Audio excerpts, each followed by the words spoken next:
네, 요한계시록 강의 제 9강입니다. 이 두아디라 교회의 부패에 대해서 계속 저희가 지금 3주째 보고 있는데요. 그 중에서 이제 사탄의 깊은 곳, 우리 지난주에도 했고요. 이제 오늘 마지막으로 사탄의 깊은 곳 중에 교회 안에 들어온 바빌론 신비 종교에 대해서 우리 함께 보고자 합니다. 그래서 먼저 볼 것은요, 이 나눠드린 유인물의 맨 뒤에 있는 이 도표를 한번 봐주세요. 맨 뒤에 있습니다. 그 도표를 보시면 우리 지난주에 이제 건너뛰어서 이제 잠깐 또 다시 좀 말씀드리면, 지금 이게 이 교회 안에 이 도표에 있는 거를 우리가 간략하게 잘 이해를 해야 그 다음에 이 교회 안에 지금 들어와 있는 예수님이 아니고 하나님이 아닌 다른 것들에 대해서 우리가 분별할 수가 있습니다. 먼저 거기 맨 위에 보면 지금 이제 구스라는 사람이 보이죠? 구스가 있고 그의 아내가 세미람이 있습니다. 자주 들으시니까 이제 이 이름을 잘 이제 아시는 분들은 아실 거예요. 그러니까 이 두 사람이 이렇게 결혼을 했는데요. 구스는 누구의 아들이죠? 함의 아들이에요. 함. 그러니까 함의 아들이, 하나님께서 함의 잘못을 통해서 함의 자손인 가나안에게 하나님이 저주를 내리십니다. 근데 이제 구스는요, 가나안이 아니죠. 이 구스는 이 함의 아들 중에 한 사람인데요. 가나안이 막내고 구스가 이제 첫째입니다. 근데 이 구스에게서 세미라미스라고 하는 이 여인과 구스가 서로 결혼을 하는데요. 이 결혼한 사람들, 이 두 사람을 통해서 니므롯이라는 사람이 나옵니다. 이제 창세기 10장에 가시면 니므롯이라는 인물이 나오고, 그 다음에 이 니므롯이 바벨이라고 하는 도시를 만들고 바벨탑을 세워요. 그러니까 이 니므롯이라는 사람이 당시에 엄청난 권력을 갖고 있었던 왕으로 이제 등극하는 걸 볼 수가 있습니다. 그런데 재미있는 것은 뭐냐면 니므롯이 아버지 구스를 죽입니다. 이게 비극이에요. 그러니까 아버지의 힘을 얻기 위해서 아들이 아버지를 죽여요. 그리고 나서 이 세미라미스는요, 아버지의 상속자잖아요. 어떻게 보면. 그렇죠? 여러분 아시겠지만 아버지가 있고 어머니가 있을 때 아버지가 죽으면 상속이 누구에게 넘어가요? 엄마에게 넘어가잖아요. 그러니까 니므롯이요, 어떤 머리를 쓰냐면 세미라미스와 결혼을 합니다. 그러니까 자기 엄마하고 결혼을 해요. 그래서 성경에서 지금 이 요한계시록의 뒤쪽에 가면 음녀 바빌론 이런 얘기 나오시잖아요.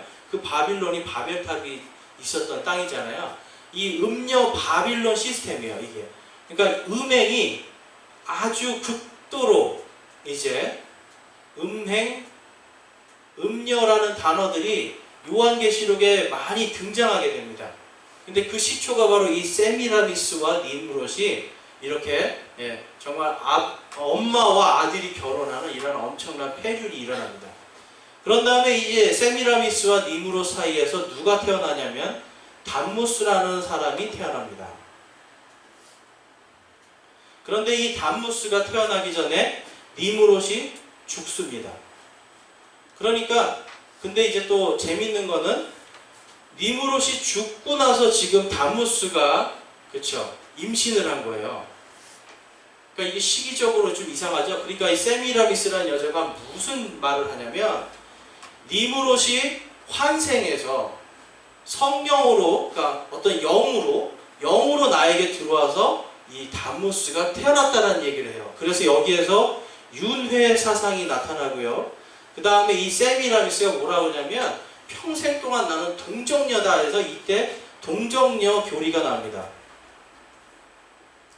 그러니까 여러분 이게 이제 이교 사상 속에서 이 불교 같은 경우도 보면은 그렇고 천주교도 그렇고 이 수녀들이나 비군이나 이렇게 평생을 동정녀로 살아가는 이러한 시스템이 있잖아요. 그러니까 이러한 것들이 다 이때 이제 다 만들어지는 거예요.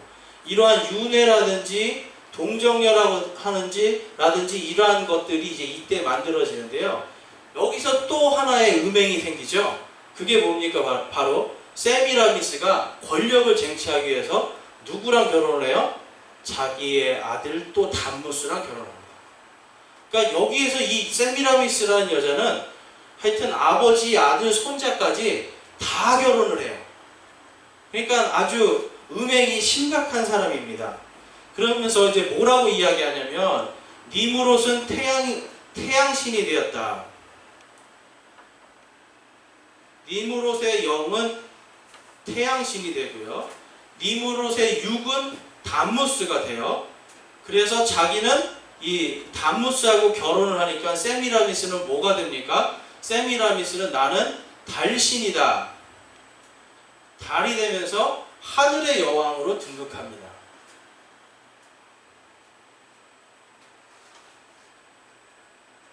하늘의 여왕. 그래서 이때부터 하늘의 여왕이라고 하는 이러한 교리가 생기게 돼요. 그래서 에스겔서에도 가보고 이제 이 구약 성경에 보면 하늘의 여왕에게 경배하는 이야기들이 나오거든요. 이게 뭐냐면 태양신이 바로 가나안 땅에서는 바알이에요. 바알이고 그 다음에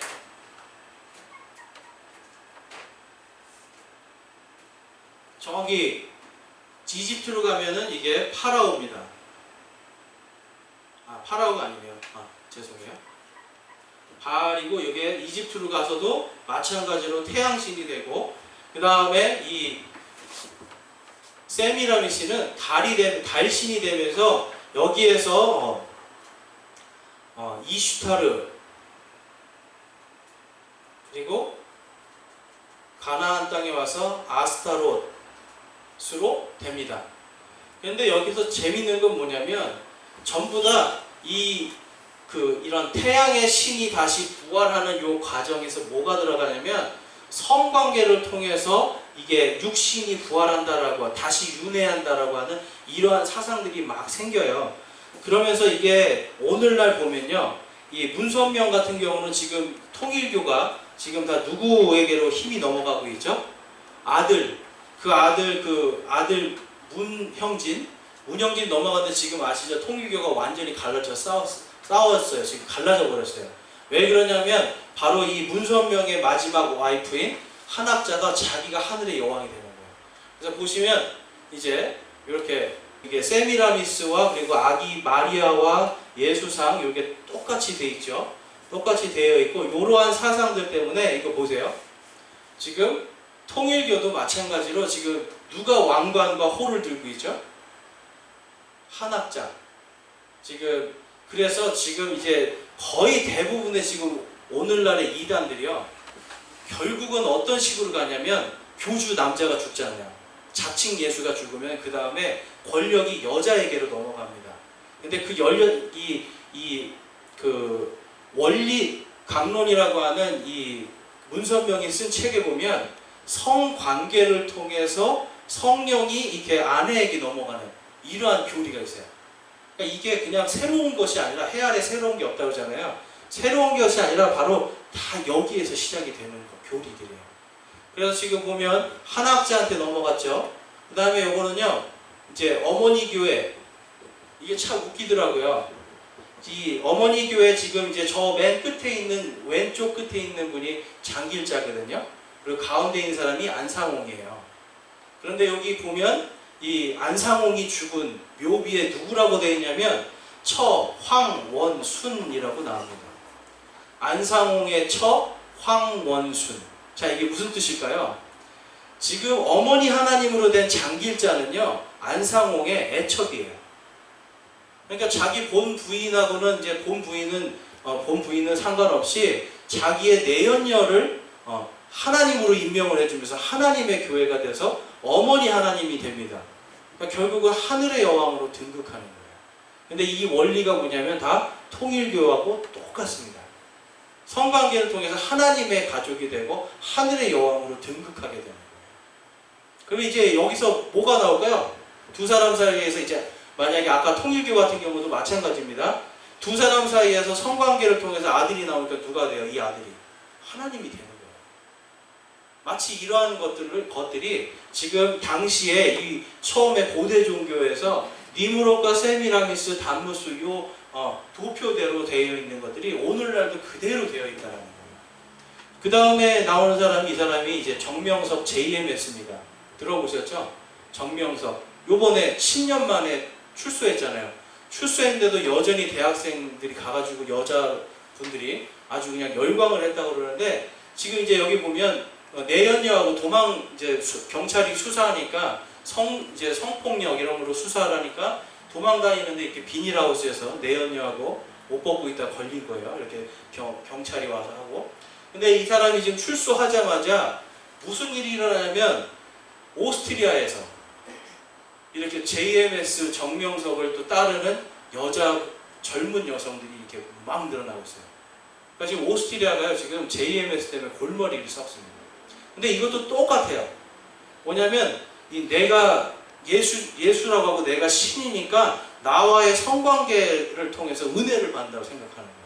그거를 통해서 하나님의 어떤 가족이 된다라고 하니까 이 젊은 여성들이 그 앞에 가서 온갖 이 유혹을 하기 위해서, 간택받기 위해서 하는 일들을 한다고 합니다.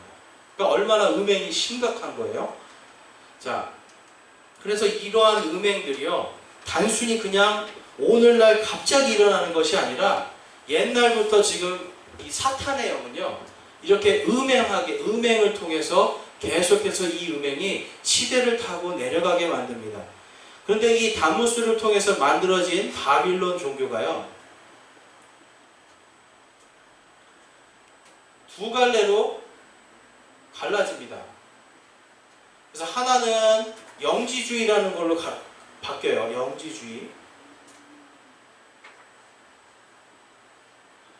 영지주의고, 하나는 지금 이제 오늘날로 말하면 이게 뉴에이지로 나옵니다. 그래서 영지주의는 플라톤 사상이고요. 플라톤의 사상을 기초로 하고 있고요. 이 뉴에이지 사상은 힌두교입니다. 힌두교 사상을 중심으로 이루어집니다. 그래서 거기 제가 나눠드린 도표를 보면 바빌론, 시리아, 가나안, 이집트, 그리스, 로마의 모든 신화의 뿌리가 사실은 플라톤 철학의 근간 안에서 영지주의로 발전하게 됩니다. 그래서 금욕주의, 쾌락주의가 발달해요.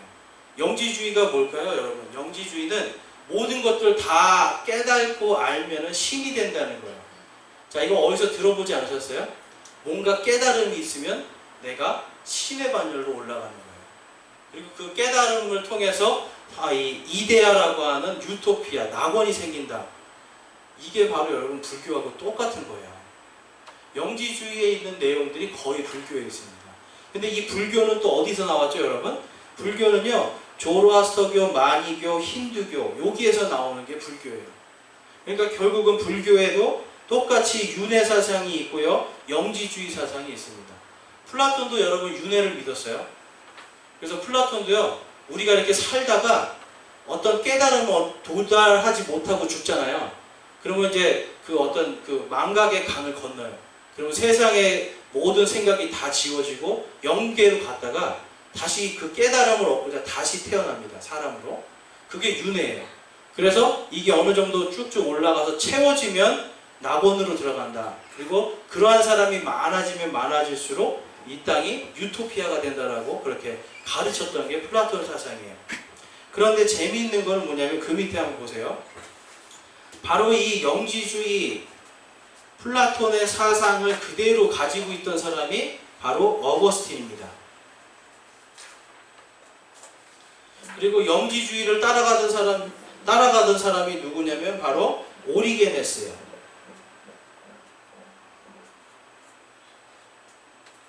그래서 이 사람들이 뭘 만들었죠, 여러분? 이 두 사람이 천주교를 만드는 거예요. 그래서 원래는 이 어거스틴은 마니교의 제사장이었습니다. 마니교에서 아주 제사장 등급까지 올라갈 정도로 신비주의에 빠져있던 사람이었어요. 그런데 이 사람이 영지주의와 이 어거스틴의 영지주의, 어거스틴의 이런 뉴에이지 사상이 힌두교와 이런 조로아스터교의 사상이 그대로 내려와서 여기서 이제 천주교가 만들어지는 거예요. 그리고 오리게네스의 영지주의가 또한 천주교에 같이 혼합이 됩니다. 그러다 보니까 천주교 안에는요, 여러분, 우리가 잘 하지 않는 것들이 많이 있죠. 성물 숭배, 천사 숭배, 그리고 가장 중요한 게 뭐예요, 여러분? 바로 이 음력, 바로 성모 숭배, 하늘의 여왕을 숭배하는 거예요. 그래서 많은 교황들이 여러분 뭐라고 그래요? 마리아는 하늘의 여왕이다라고 칭송을 하는 거예요. 하늘의 여왕을 숭배하는 사상 여기에서 그대로 내려오게 됩니다. 그래서 이제 요즘에는요, 여러분, 이 뉴에이지 힌두교, 요게 지금 어디로 다 들어왔어요, 여러분? 이게 지금 세상, 우리 일반적인 세상 속으로 다 들어왔고요. 그 다음에 교회 안으로 다 들어옵니다. 그래서 이 천주교회에서 개혁을 해갖고 나온 종교개혁자들도 재밌는 게 뭐냐면, 여러분 종교개혁에서 부르짖었던 게 뭐였죠? 가장 중요한 게 오직 성경이었어요. 오직 성경, 오직 예수, 오직 은혜, 오직 믿음으로 구원받는다라고 얘기를 했어요. 그런데 뭐라고 이야기하냐면 거기에다가 덧붙여서 이 존 칼빈이라든지 마틴 루터는 뭐라고 얘기했냐면, 종교개혁을 하면서 우리는 오직 성경, 오직 예수, 오직 믿음, 오직 하나님의 은혜, 하나님의 영광이라고 외치면서 뭐라고 했냐면 어거스틴으로 돌아가자라고 선포를 합니다. 그러니까 종교개혁은 했는데요, 다시 어거스틴으로 돌아가자 얘기하니까 어떻게 되겠어요, 여러분? 똑같이 영지주의와 플라톤 사상을 그대로 답습해서 가는 거예요. 그래서 오늘날 교회에 종교개혁은 했으나 아직도 영지주의 사상이 아주 많이 들어있습니다. 그리고 플라톤의 이데아 사상, 낙원에 대한 사상이 있어요. 그건 제가 좀 이따 다시 할 거고요. 그 다음에 이 뉴에이지가 지금 교회로 들어오기 시작하면서 교회 안에서 우리가 알지 못했던 약 1900년 동안 교회에 없었던, 일반 이런 교회에 없었던 이상한 현상들이 막 나타나기 시작해요.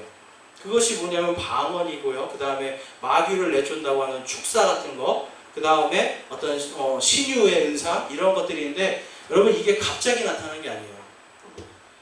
영지주의를 따르던 천주교에서 발달시킨 게 뭐냐면 수도원 운동이에요.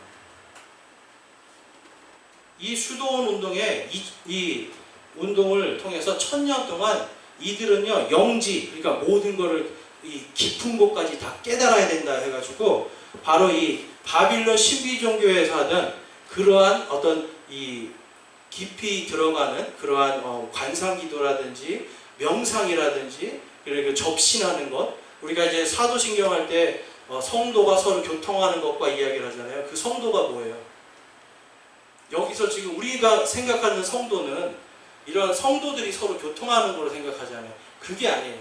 가톨릭 교회에서 말하는 성도가 서로 교통하는 건 뭐냐면 죽은 사도들이 있죠. 죽은 성인들과 내가 기도를 통해서 접신을 하는 게 성도가 서로 교통하는 거예요.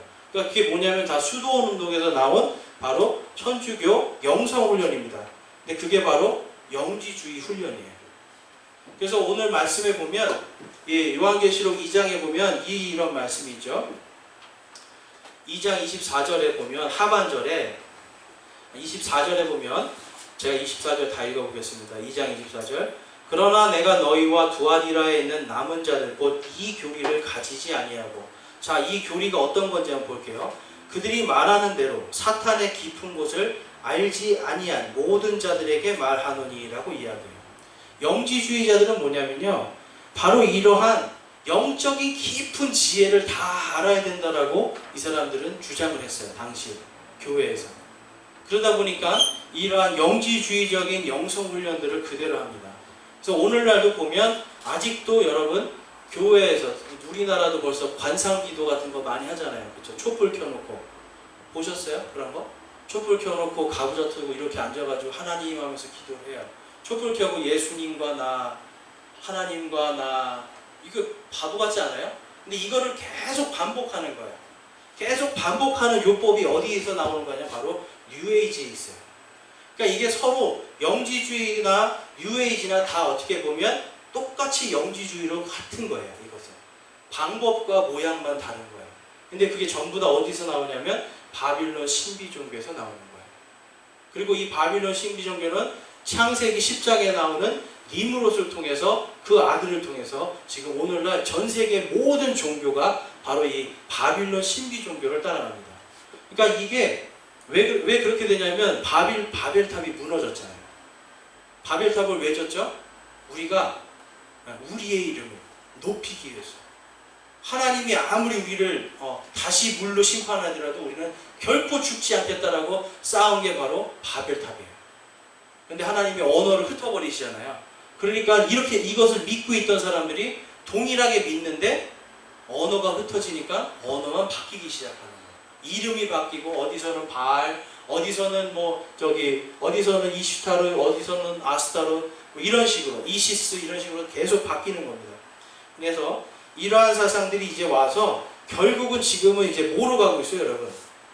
종교개혁도 결국은 지금 뉴에이지 영지주의에 다시 현혹이 되니까 이건 제가 다음 주에 하겠지만 요걸 통해서 이제는 뭐로 가냐면 모든 것이 다시 어디로 가요? 종교가 통합되는 겁니다.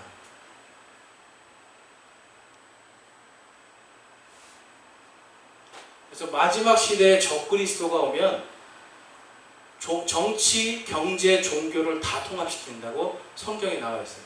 그러니까 마지막에는 뭐냐면 다 통합시키는데 종교는 어디로 돌아가는 거예요? 다시 바빌론 종교로 돌아가는 거예요.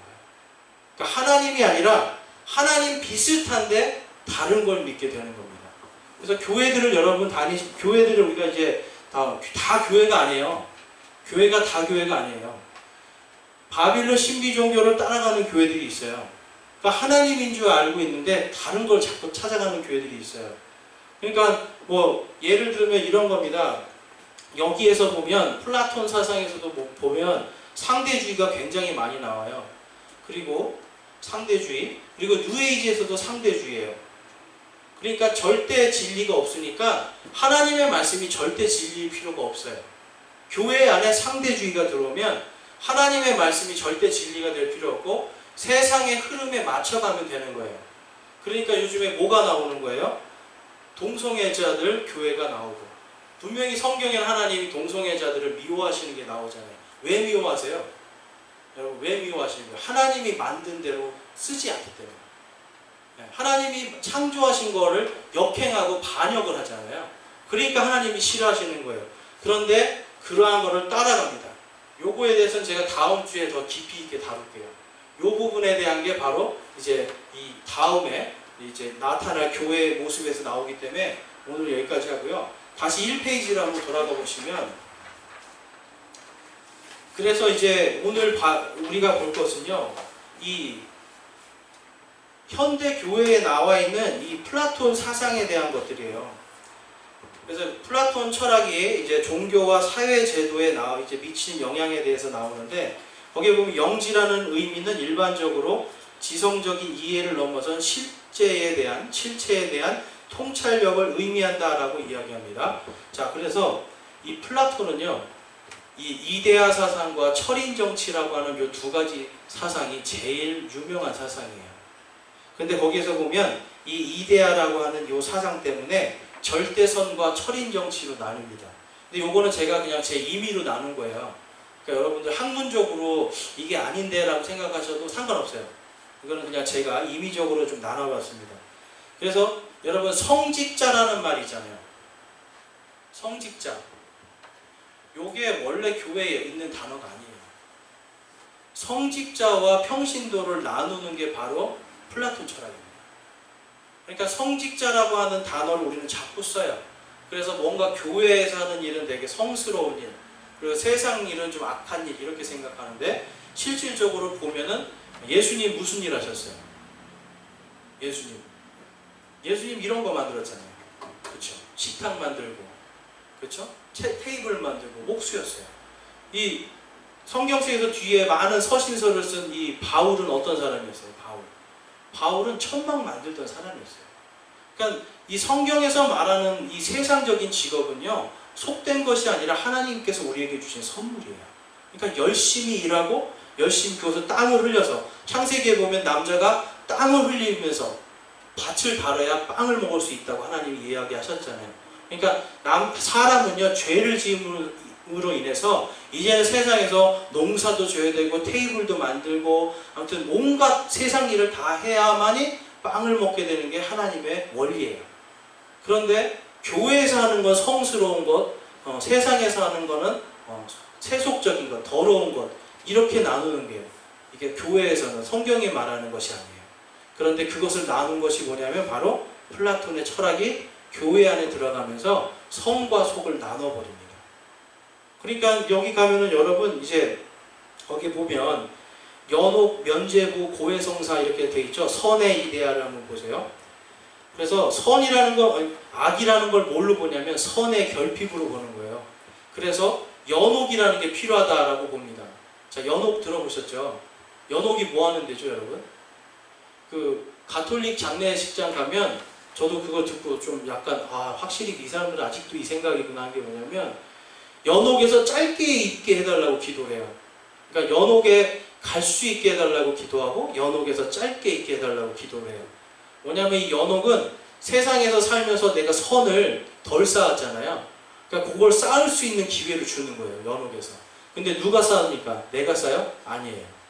내 자식들이 나 대신 촛불 켜주고 교회에다가 내 부모님이 주신 유산을 교회에다가 다 헌금을 하고 무언가 이제 교회를 위해서 선을 쌓으면 연옥에서 짧아집니다. 그래서 나온 게 뭐였어요? 면죄부. 면죄부 때문에 뭐가 생기죠, 여러분? 십자군 전쟁이 생기는 거예요. 이 면죄부라는 것을 팔면서 이들이 십자군 전쟁을 통해서 어떤 일을 합니까, 여러분? 교황이 세상의 절대 권력으로 올라가는 거예요. 그리고 하나님의 이름으로 하나님의 사람들을 죽이는 일이 발생하게 됩니다. 그래서 중세 1000년 동안 어둠이 있었어요. 중세 암흑기라고 하잖아요. 그리고 거기에 보면 고해성사, 행위구원 이러한 것들이 나오는데 여러분 고해성사가 뭐예요? 고해성사 이게 그거예요. 성직. 제가 목사잖아요. 근데 거기에서 이제 사제들이잖아요. 여러분들이 저에게 죄를 고백하면 제가 용서하면 용서해주는 용서를 받고 용서하지 않으면 용서받지 못하고 연옥에도 못 가고 제가 여러분들 저주하잖아요. 그럼 여러분들 지옥에 갈 수 있어요. 엄청난 권력을 갖는 거예요. 그런데 이러한 것들이 바로 이 플라톤의 이 사상과 영지주의에서 다 나타납니다. 그 다음에 이 행위구원도 마찬가지고 해방신학이 나와요, 여러분. 해방신학.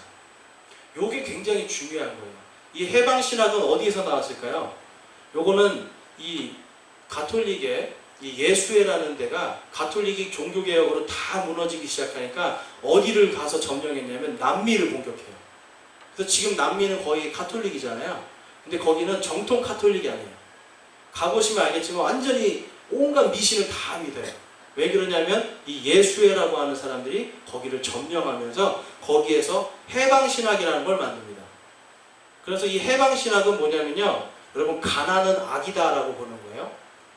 자, 여러분 한번 생각해 보세요. 가난이 악이에요? 부자는 선이고 부한 게 선이고 가난이 악입니까? 아니잖아요. 근데 플라톤은 그렇게 본 거예요. 그래서 플라톤은요, 그냥 일반 사람들이 정치를 하면 안 된다. 철학이라든지 뭔가 깨달은 사람들이 정치를 해야 된다라고 해서 만든 게 철인정치 사상이에요. 그러니까 일반인들은 알 필요도 없어요. 그냥 깨달은 사람만 이끌어 나가면 되는 거예요. 근데 이러한 사람들이 해방시켜줄 수 있다라는 의미를 하면서 교회가 사회 해방 운동을 합니다. 그러면서 가난과 이러한 것들을 해결해 주기 위해서 앞에 나서 싸우는데 결국은 여러분 이게 무슨 사상인 줄 아세요? 공산주의 사상이에요. 우리나라는 이게 70년대, 80년대 민주화 운동을 통해서 이 민중신학이라는 게 생겨요. 그리고 해방신학이라고 하는 우리나라의 이 가톨릭에서는 아직도 해방신학이거든요. 이 두 개가 사회주의하고 맞물려 버립니다. 그러면서 이 남미는 다 나중에 어떻게 돼요, 여러분? 사회주의화가 되잖아요. 남미에 지금 많은 나라들이 사회주의, 공산주의 따라가면서 어떻게 돼요? 지금 베네수엘라 같은 나라는 자원이 엄청 많고 잘 살았잖아요. 근데 지금 다 망해버리는 거예요. 왜 그렇습니까, 여러분? 이 가난을 악으로 보는 게 이게 문제인 거예요. 사회에서 가난한 것은요, 예수님 당시에도 가난이 있었잖아요. 그렇죠? 가난한 자들이 있었어요. 근데 이거는 사회의 이런 우리 인간의 시스템 안에서는 이걸 바꿀 수가 없어요. 그런데 이것을 교회가 할 수 있다라고 주장하면서 해방신학을 나타내는데 그러다 보니까 어떻게 돼요, 여러분? 다시 교회가 정치적으로 올라가기 시작하는 거예요. 그러니까 이 이데아 서상, 이 플라톤 철학을 통해서 해방신학이 이제 들어와서 지금 우리나라 같은 경우도 정의구현 사재단이라든지 이제 이런 분들은 다 뭘 하시는 분들이에요? 해방신학이에요. 그러니까 해방신학을 하다 보니까 이분들이 사회주의 계급투쟁하고도 같이 연결이 돼서 합니다. 그리고 상대주의와 혼합주의로 빠져가기 쉬운 거예요. 그래서 지금 가톨릭이 뭐라고 하고 있어요, 여러분? 가톨릭이 지금 가장 많이 하는 거 종교 통합이잖아요. 힌두교에도 구원이 있고 불교에도 구원이 있고 모든 종교에 다 구원이 있습니다. 우린 그냥 평화합시다 라고 이야기해요. 그러면서 지금 이슬람도 가고 다 찾아가잖아요. 그렇죠? 근데 지금 교황이 바로 예수회예요. 근데 재밌는 건 여러분, 예수회의 슬로건이 뭔지 아세요? 이 예수회의 슬로건을 알면 이 사람이 양의 탈을 쓴 늑대라는 걸 알 수가 있어요. 예수회에 가면 슬로건이 있습니다. 모든 이교도들이 사라지는 그날까지예요. 이해되세요? 모든 개신교회가 사라지는 그날까지, 그리고 모든 이교도들이 사라지는 그날까지예요. 이들은요, 종교 통합이라는 것을 앞세우고 평화를 앞세우는데 결국은 뒤에서는 뭐예요? 나중에 힘을 가졌을 때는 중세 암흑기처럼 다시 종교 재판을 하고 마녀 사냥을 하는 걸로 갑니다. 이게 지금 이 가톨릭 안에 있는 예수회가 하는 거예요. 그러니까 이 예수회가요, 굉장히 무서운 조직이에요. 그런데 우리는 그냥 아무 생각 없이 받아들이거든요. 전 세계에서 예수회가 가장 세게 잡고 있는 나라가 우리나라입니다. 그래서 옛날에 절두산에서 제사 때문에 어떻게 됐어요? 다 목배임 당했잖아요. 절두산 알아요?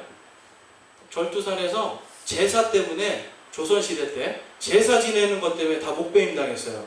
그때는 예수의 신부들이 아니라 그냥 다른 정통 신부들이 와서 선교하고 포교를 했는데, 이게 목배임 당하는 이게 일이 많아지잖아요. 그러면서 자꾸 순교를 하게 되고 교회 씨가 말라버릴 것 같으니까 교황청에서 예수회를 보냅니다. 그래서 예수의 신부들이 와가지고 제사 드려도 돼. 그래서 앞에서 목배임 당한 사람들은 억울한 거예요. 한 10년만 일찍 왔어도 목배임 안 당할 수 있었는데, 다 목배임 당하고 이제 교회가 위태위태해진 그때 와서 이제 드려도 돼 라고 하는 거예요. 교회만 있으면 돼요. 가톨릭 성당만 지키면 돼라고 이야기합니다. 그리고 나중에는 어떤 일이 일어나요? 이 일제시대 때 친일을 하게 됩니다. 이들이 친일. 그래서 이 성당에서 제일 먼저 했던 게 뭐냐면 교황이 신사참배해라, 황제에게 동쪽을 향해서 절하고 그 다음에 예배 드려라를 선포합니다. 근데 이것도 다 예수회에서 힘을 써서 그렇게 되는 거예요. 그걸 따라서 그 다음에 따라간 게 장로교회, 감리교회, 이러한 성결교회, 이러한 교회들이 줄줄이 다 신사참배를 하고 친일을 했던 거예요. 그러니까 요게요, 별거 아닌 것 같을 때 여러분, 요 안에서, 요 초기의 요거 안에서 다 지금 파생돼서 가고 있는 거예요. 그러니까 우리는 지금 그거를 모르는 거죠.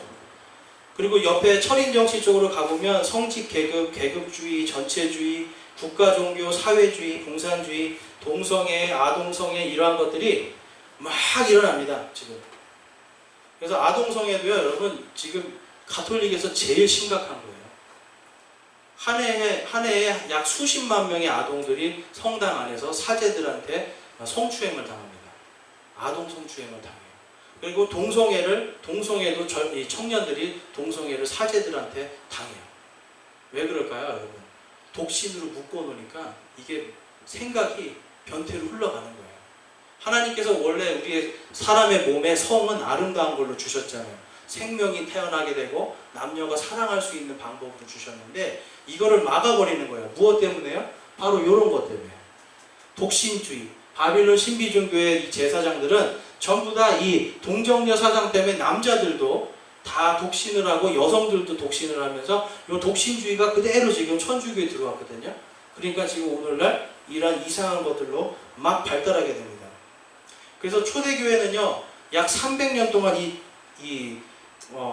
영지주의하고 바로 이 플라톤 철학하고 전쟁을 하듯이 싸웠는데, 결국은 여러분 싸우긴 싸웠는데 타협을 해버렸어요. 그래서 이 두아디라 교회의 모습을 통해서 우리는 이 두아디라의 교회의 모습이 바로 중세 1000년 동안 타협해서 하나님이 아닌 다른 사탄의 깊은 곳을 아는 것으로 따라갔던 교리가 있던 그러한 잘못된 교회였다는 걸 알 수가 있습니다. 오늘날 수많은 이 교회들이요, 이 신학교에 가보면 신학교 조직 신학책이라는 게 있어요. 거기에 보면 서문에 보면 이러한 얘기도 있어요. 우리는 신플라톤주의를 주장한다. 그러니까 신학교에서 가르치는 신학이 신플라톤주의를 따라간다는 거예요. 뭐냐면 하나님하고 예수 그리스도로 구원받는 거하고 요 플라톤 사상하고 이렇게 딱 접목을 시키는 거예요. 그래서 인간의 힘으로 인간이 선교를 하고 인간이 선행을 하고 인간이 무언가 하나님의 뜻을 잘 따라가면 우리가 이 땅에 바로 모든 선이 있는 이데아, 바로 낙원을 만들 수 있다라고 주장하는 게 바로 신플라톤주의라고 할 수가 있습니다. 그래서 이 페이지 뒷장으로 넘어가 보시면 제가 이 복된 소망 침례교회 박무찬 목사님이라는 분이 연구하신 자료를 제가 해놨어요. 너무 많기 때문에 그동안 이제 다른 거 제가 그동안 했던 거는 넘어가고요. 굵직굵직하고만 한번 볼게요. 먼저 사제의 축성에 의해서 오리시스의 살로 변화된 빵덩어리를 포도주와 함께 먹었습니다. 자, 이게 이제 가톨릭으로 들어와서 화채설과 이러한 그 빵과 포도주를 먹는 걸로 됩니다. 근데 성경에서는 보면 이 초대교회에 우리가 이제 주의 만찬이라고도 하고 성만찬이라고 하죠. 이 사람들이 포도주를 먹었을까요? 포도즙을 먹었을까요? 그냥 우리는 여지껏 번역이 포도주로 됐으니까 다 포도주라고 생각해요. 근데 예수님이 6월절 어린 양 잡히시던 그날 밤에 먹은 거는 포도주가 아니라 포도즙이에요. 왜냐면 그 기간 동안은 집안에 누룩을 다 없애잖아요. 6월절이 있기 일주일 전부터 무교절 이때까지 누룩을 다 없애는 거예요. 누룩이 있으면 뭐가 만들어지죠? 술이 만들어지죠. 그래서 이때는 절대로 유대인들이 포도주를 먹지 않습니다. 그런데 이것을 예수님께서 포도주와 포도즙으로 나를 기념하라고 그랬잖아요. 죄 없는 빵, 누룩 없는 빵, 그리고 이 누룩은 항상 죄예요. 성경에서 누룩이 상징하는 건 죄이기 때문에 누룩이 들어가지 않는 포도즙을 먹으라고 이야기했는데, 이것이 이제 가톨릭의 미사로 들어가면서 빵과 포도주를 먹는 거로 됩니다. 그리고 예수님은 어땠어요? 빵을 이렇게 다 쪼갰어요. 근데 가톨릭에서는 동그란 빵을 쓰죠. 그래서 이거를 이렇게 들죠. 요게 바빌론 종교에 그대로 있습니다. 바로 요 빵을 통해서 태양을 상징하는 동그란 빵으로 축복을 하는 거예요. 그 다음에 유아에게 성수를 뿌리는 의식이 바빌론 신비 종교에 있었어요. 그것이 그대로 지금 가톨릭으로 들어가서 유아 세례로 바뀝니다. 그러니까 유아 세례는요, 지극히 이교적인 사상에서 온 거예요. 원래 여러분, 예수님이 무엇을 선포하셨어요? 침례를 주라고 했어요. 이게 여러분, 오늘날 교회에서 굉장히 큰 이슈예요, 사실. 침례만이 맞습니다 그러면 돌 맞아 죽어요. 진짜 돌로 막 때리려고 그래요. 침례만이 맞습니다. 근데 여러분, 예수님이 뭘 명령하셨어요? 침례를 명령하셨어요. 예수님은 세례를 명령한 적이 없어요. 침례를 명령하셨어요. 왜요? 예수님도 침례를 받았기 때문에. 요르단 강물 속으로 들어갔다 나왔잖아요. 침례가 의미하는 게 뭡니까, 여러분? 나의 모습, 나의 옛사람은 죽어요. 물속에서 장사되고 나는 부활하신 예수님과 같이 일어납니다라는 뜻이에요. 그런데 그거를 세례로 바꿔버리는 거예요. 그리고 성경에도 없는 유아 세례를 통해서 이제 누가 죄를 씻어주는 겁니까? 바로 이 사제가. 이게 다 성직자 계급 제도로 가는 거예요. 사제가 이 예수님 다음의 위치로 갑니다. 그 다음에 이시스 여신의 칭호, 네 번째 칸에 보면 그게 이제 하늘의 여왕 교리로 예레미야서에 가면 쭉 있고요. 이게 이제 마리아로 갑니다. 그래서 마리아를 지금 천주교에서는 하늘의 여왕이라고 부르고 있습니다. 근데 대부분 보면 천주교 신자들 제가 여쭤보면 몰라요. 근데 이 역대 교황들이 전부 다 찬양한 게 마리아를 하늘의 여왕이라고 그래요. 그래서 성모 대축일날 부르는 노래가 하늘의 여왕을 찬양하는 노래예요. 거기 보면 하늘의 여왕이라고 정확하게 써 있어요. 자, 그 다음에 쭉 이제 좀 내려가 보면 이제 이러한 것들이 있습니다. 이제 크리스마스, 여러분 뭐 아시는 분들 아시겠지만 크리스마스는 마찬가지로 이 담무스의 생일이에요. 12월 24일, 25일.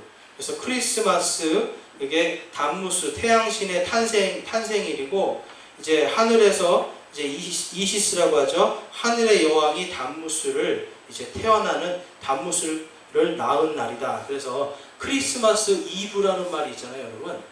이 이브하고 성경에서 아담과 이브라고 그러죠. 스펠링이 똑같아요. 왜 그러냐면 바로 이 세미라미스가 자기를 그러니까 마리아를 천주교에서 뉴 이브라고 이름을 졌어요. 그러니까 이 날은 어떠냐? 하늘의 여왕의 날인 동시에 담무스의 날, 바로 태양신의 날이라는 것을 이들이 그대로 갖고 옵니다. 그래서 크리스마스 트리는 우리가 잘 아는 것처럼 아스타롯이라고 하는 이 작은 숲들을 섬기는, 숲의 정령을 섬기는 그 문화에서 크리스마스 트리가 나오고요. 그 다음에 크리스마스 촛불도 마찬가지로 바빌론 이 신비종교에서 이 바카스라고 하죠. 그런 축제에서 사용하던 촛불을 켜던 풍습을 그대로 갖다 놓은 겁니다. 그 다음에 부활절로 가보면 이제 아스타르테, 아스타롯, 이제 이게 이스터 축제라고 하는데요. 이제 부활절 계란, 달걀 먹잖아요, 여러분.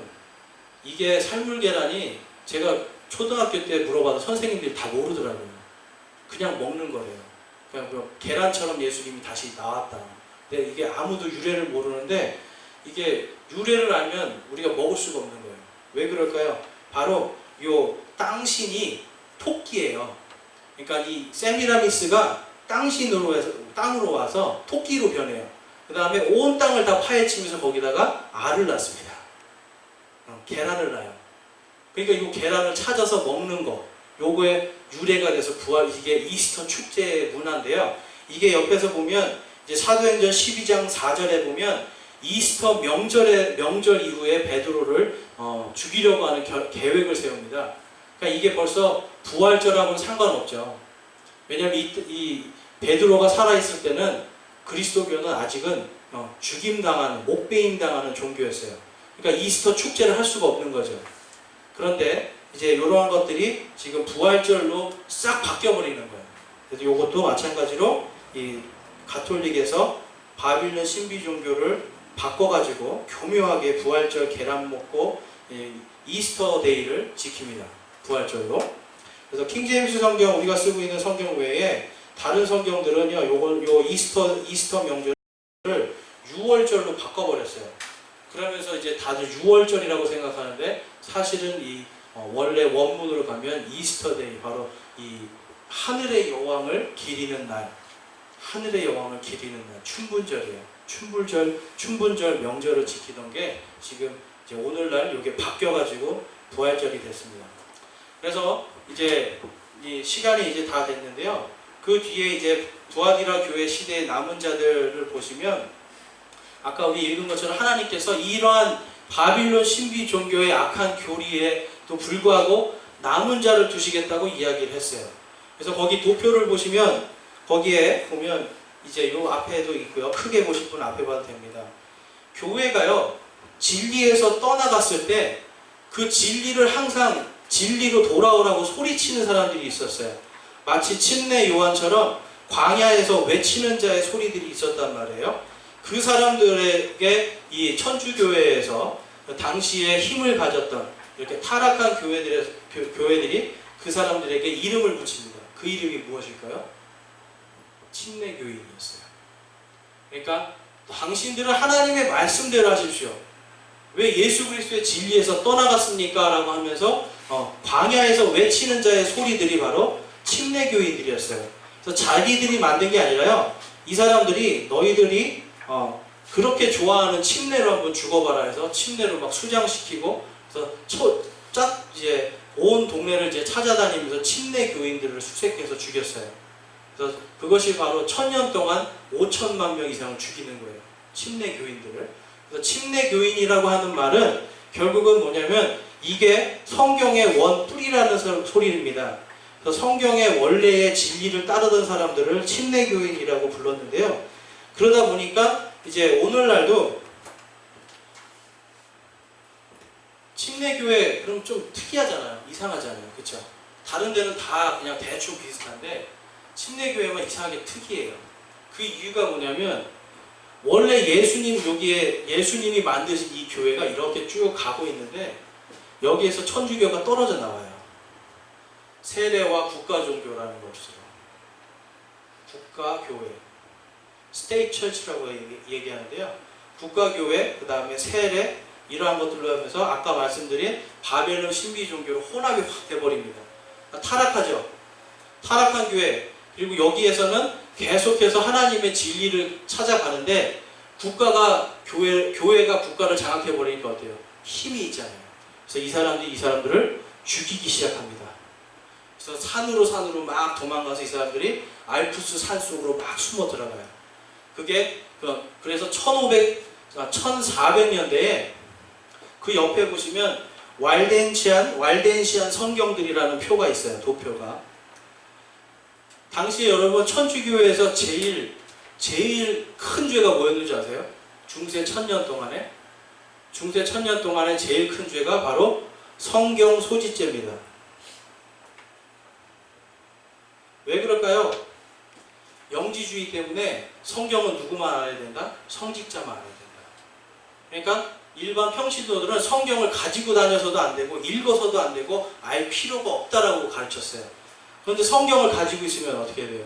붙잡혀서 고문당하고 버티면은 죽임당하는 거예요. 그런데 여기 있는 이 침례교인들은요, 자기들이 계속해서 성경을 보존해 오고 있었어요. 성경을 읽고, 그다음 1400년대에 왈도파라고 하는데 이 사람들이 나타나서 숫자가 막 늘어나니까 이 사람들이 알프스산에서 이제 독일로 이 왈덴시안의 성경들을 가지고 넘어갑니다. 그래서 이 성경들이 이제 넘어가면서 영국으로 가서는 틴데일이라는 사람이 처음에 이 인쇄 기술을 만든 사람이 누구죠? 구텐베르크가 맨 처음 찍어낸 게 뭐예요? 바로 성경이에요. 영어 성경. 우리나라 맨 처음에 만든 금속 활자는 불경을 찍었어요. 이 서양의 최초의 금속 활자는 성경을 찍는데 바로 이 왈도파들이, 왈덴시안들이 만든 성경을 통해서 이 틴데일이라는 사람이 영어로 번역하고 이것을 전부 다 성경으로 찍으면서 영국으로 전체가 다 영국에 성경이 뻗어나가기 시작하고, 독일에서는 이 루터를 통해서 루터 성경이 독일로 퍼지면서 이제 어떤 일이 벌어질까요? 바로 이 왈덴시안의 성경이 중세 1000년을 끊어버립니다.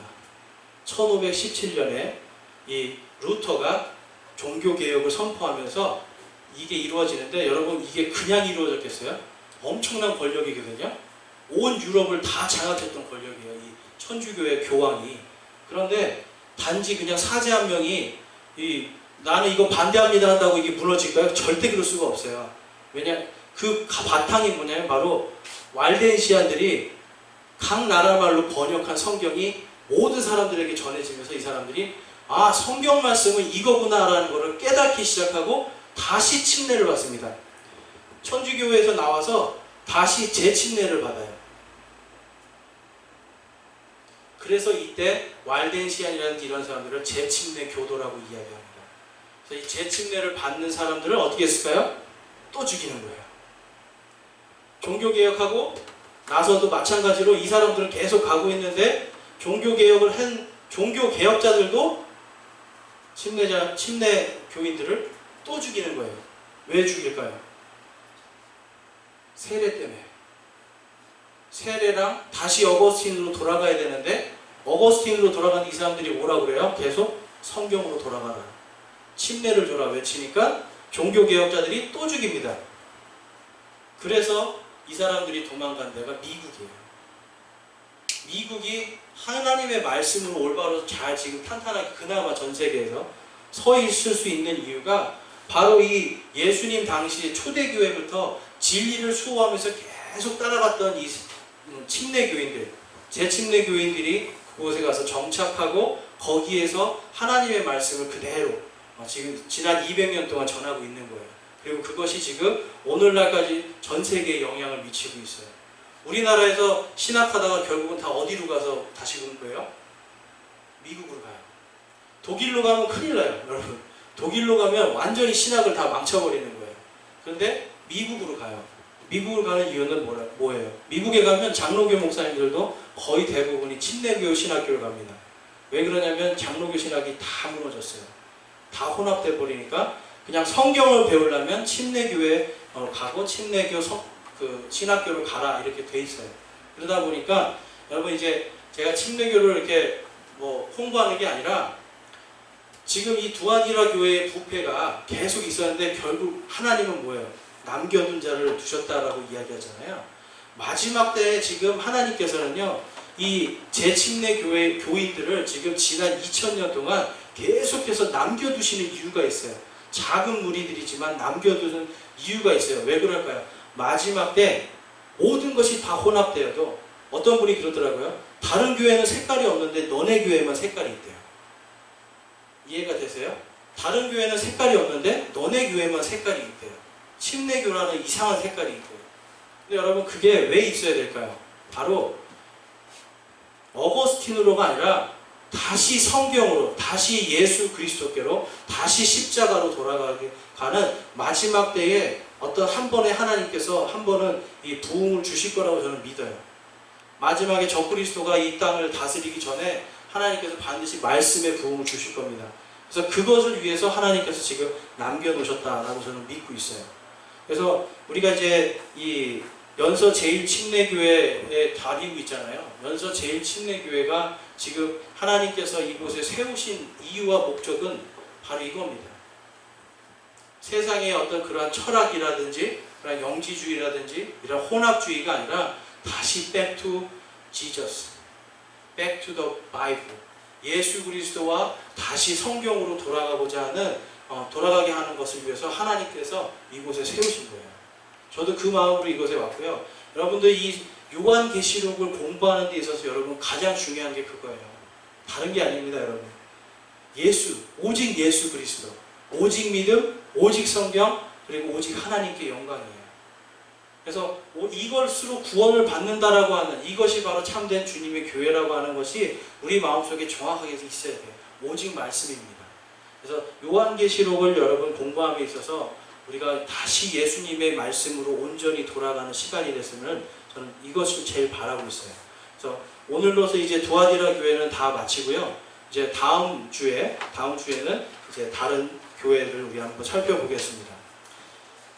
혹시 질문 있으신가요? 일단은 제가 기도하고 마치고 시간이 많이 지났으니까 우리 찬양을 하지 않고요. 기도하고 마치고 자유스럽게 질문하실 분 있으면 우리 질문과 답하는 시간 갖겠습니다. 기도하겠습니다.